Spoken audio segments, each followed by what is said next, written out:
She was a whore. Say that word again. And what? You'll kill your own father in the privy? No. In a moment, this man is going to put a crossbow bolt through his own father's heart.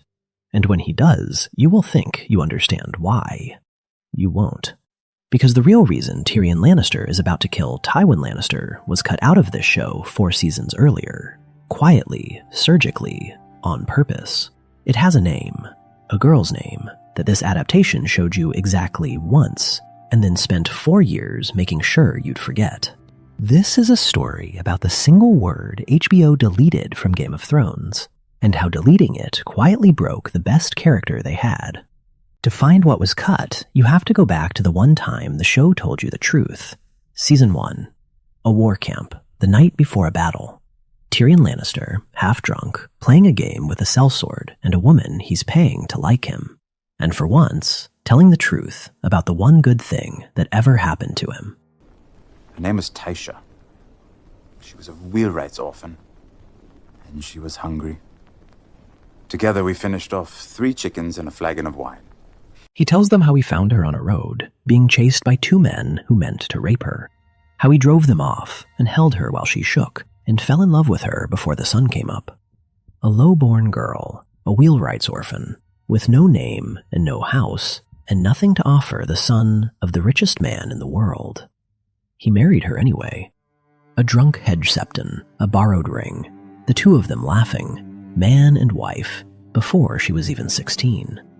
For 2 weeks, Tyrion Lannister was happy. He says it like a man describing a country he can never go back to. The show never gives her a face. She is a story told once by firelight and then never shown again. So this is the only place you will ever really see her. The girl the whole tragedy turns on, and the girl the show decided you didn't need to remember. My father brought in my wife and gave her to his guards. He paid her well. Silver for each man. How many whores command that kind of price? He brought me into the back. That is the gun on the mantelpiece. It is the oldest rule in storytelling. A story that shows you a wound like that in its first act has made you a promise to open it again. Hold on to what the boy believes as he tells it. That his father proved the girl was a whore. That the marriage was a cruel joke. That he was a fool to think anyone could love him. He believes that for 16 years. The whole of his cruelty, his drinking, his armor of jokes, all of it is built on that one lie.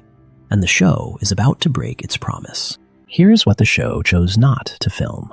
In the novels, on the night Tyrion escapes his cell, his brother Jaime confesses something he has carried since they were boys. Tysha was no whore. There was no joke. She was exactly what she seemed. A poor girl who married Tyrion because she loved him. Their father had her gang raped to teach his dwarf son a lesson about his place, and ordered Jaime to lie about all of it.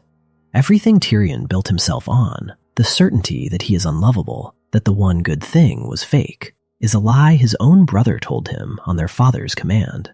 That is the revelation that turns a grieving man into a murderer, and it is the one thing the show refused to put on screen. You might be asking why a father would do something so monstrous to his own son, and the answer is the most Tywin Lannister thing imaginable. To Tywin, Tyrion was a stain, a dwarf, a kinslayer who killed his mother being born, a creature who shamed the lion of Casterly Rock simply by existing.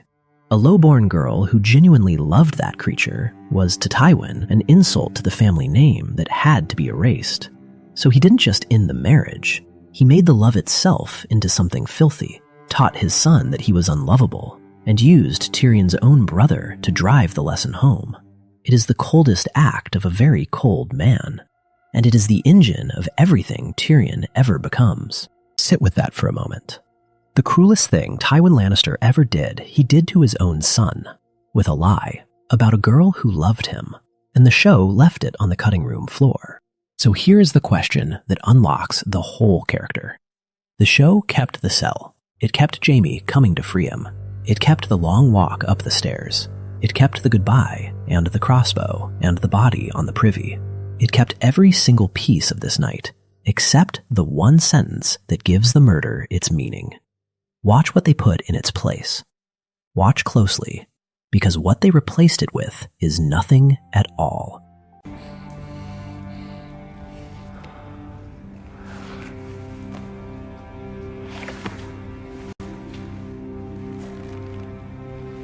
Farewell, little brother.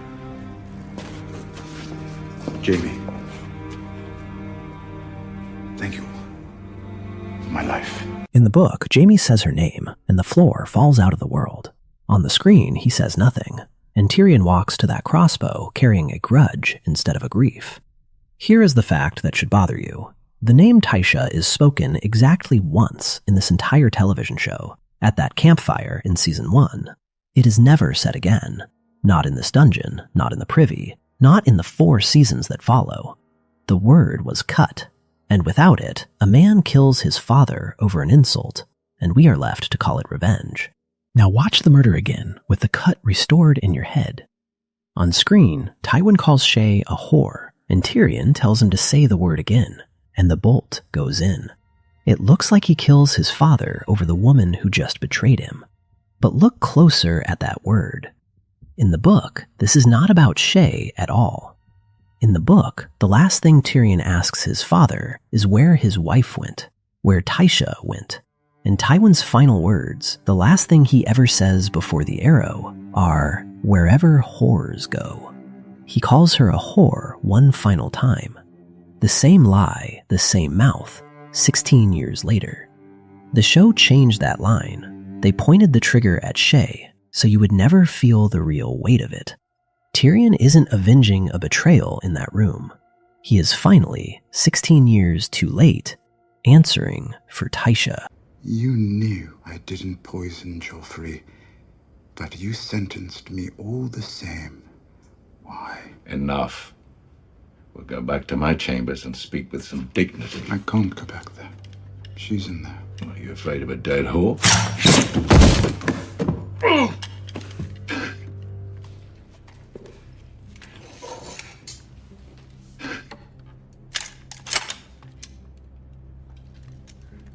You shot me.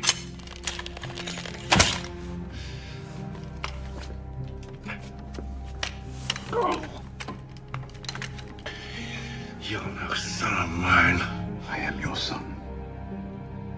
I have always been your son. And now you understand Shae. Because when Tyrion finds Shae in his father's bed wearing his father's chain, the betrayal isn't really about Shae at all. It's Tysha, happening again. The same exact shape. A woman he let himself love, found in his father's hands, turned into a whore to wound him. He strangles Shae not only for what she did, but for what she is. The second time the same wound is opened by the same man in the same way. The show keeps the strangling. It just quietly removes the echo that gives it any meaning.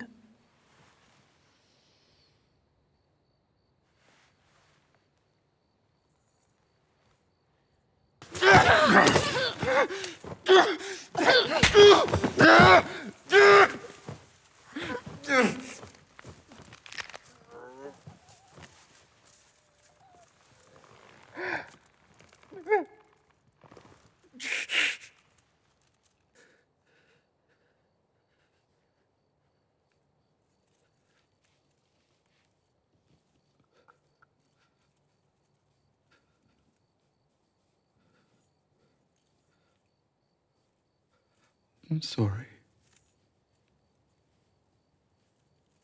And here is the quieter casualty.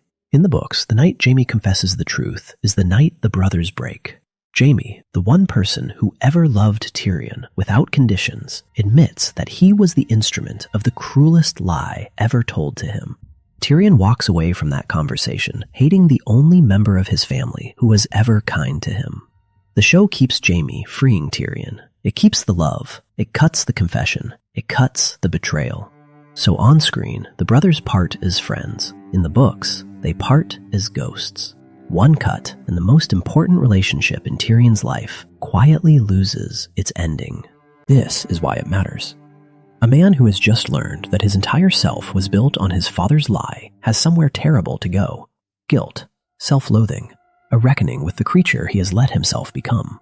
That man gets into a crate and crosses the sea and drinks himself half to death in the dark because he is running from something inside his own skull. But a man who simply got even with a cruel father, that man has nowhere to go at all. Revenge, once you take it, is finished. It closes. It doesn't follow you across a continent. And this, not bad writing, not tired actors, is why the Tyrion who steps off that boat feels hollowed out for the rest of the series.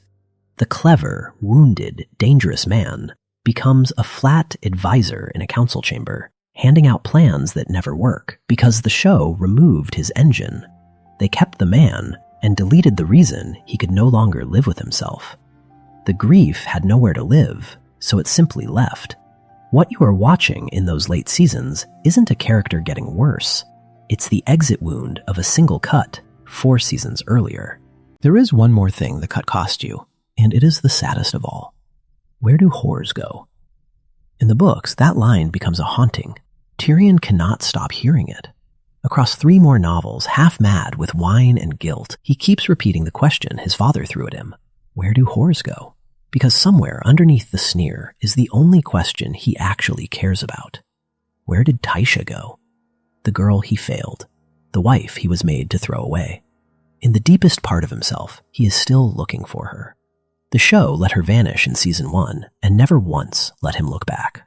This was not the only thing the show softened about him. In the books, Tyrion is darker, uglier, half his nose taken in battle, his wit gone bitter, his choices much harder to forgive. The show gave us a Tyrion who was easy to love, and mostly that worked beautifully. But Tysha was the one piece you could not remove without the rest going soft, because she is the wound that explains the armor. Take her away, and the armor isn't armor anymore. It's just a personality. So why did they cut it? Probably for the most ordinary reason in all of television: time. Tysha is a knot of backstory, threaded through years of plot, hard to explain to a casual viewer in the gaps between dragons and battles. So it went. And most of the time, that trade is the right one. Adaptation is the art of knowing what to leave out. But every so often, a story removes the one thread that was holding the whole garment together and doesn't notice, because the garment still looks perfectly fine on the hanger. It only falls apart when someone tries to wear it, which is exactly what happened to Tyrion Lannister for 4 straight seasons in front of an audience of millions, and almost nobody could say why. Every adaptation cuts something. Most cuts are mercy. A scene too slow, a subplot too tangled. This one was a lobotomy. They took the word that explained the man and left the murder standing without it. And so we got a Tyrion who did the thing without ever becoming the thing. The show told you his story once, around a fire in season 1, and then it spent 4 years and 1 perfect dungeon refusing to finish the sentence. Her name was Tysha. He loved her. She loved him back. And that, not Shae, not Joffrey, not the crossbow, is the word that was cut. If you made it this far, thank you. The strange thing about a cut like this is that once you've seen it, you can't unsee it. You'll feel the hole in every Tyrion scene that comes after. If that's the kind of thing you want more of, the comment and the subscribe button keep these essays coming. There's a bigger one on the way. Until then, remember the girl they cut. Her name was Tysha.